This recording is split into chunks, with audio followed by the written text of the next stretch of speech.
as it is in heaven. Give us this day our daily bread and forgive us our sins as we forgive those who have sinned against us. Do not bring us to test, but deliver us from evil. Amen. Okay, so before we will be able to start, we will be having first an energizer.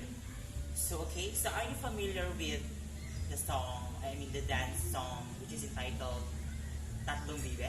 I guess every one of you is so much familiar with that song. Okay, so we will be having an energizer first. Okay, so may tatlong bibi akong nakita, mataba, mapayag mga bibi, ngunit ang may pakpak sa likod ay isa. Siyang leader na nagsabi ng kwak kwak, kwak kwak kwak, kwak kwak kwak. Siyang leader na nagsabi ng kwak kwak. Okay, so everyone, you may now take your seats.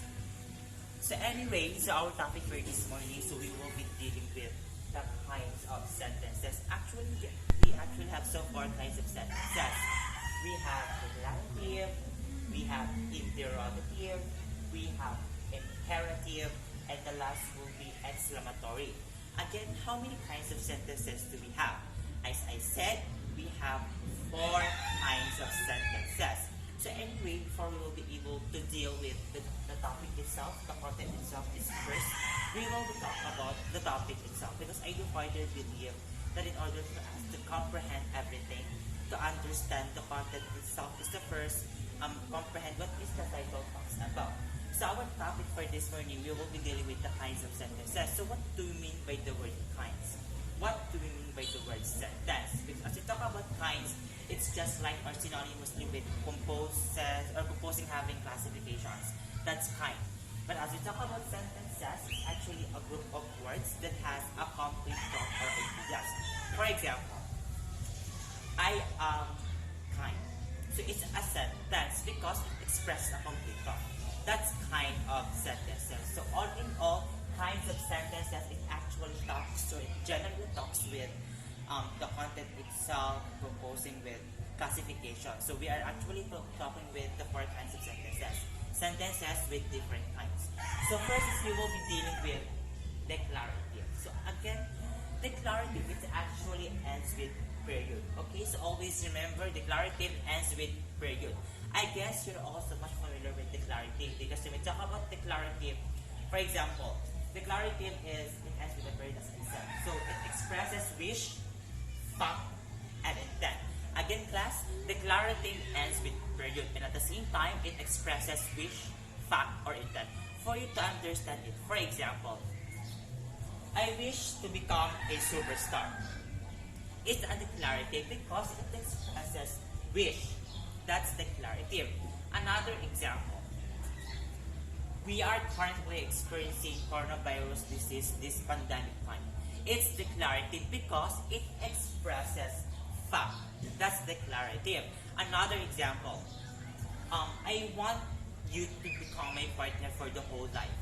That's declarative. It's because declarative, it expresses an intent. Or intent is just like or synonymously with your interest. That's intent. So again, as a review, declarative ends with a period and at the same time it expresses wish, fact, and intent.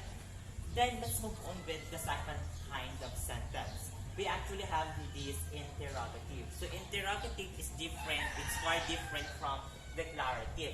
Because if declarative ends with period, interrogative ends with question mark. I guess you're also much familiar with what is question mark.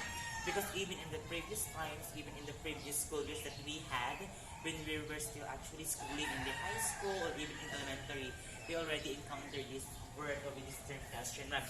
So question mark is just like this. And then it has dot at the end point. So that's interrogative. So interrogative ends with question mark.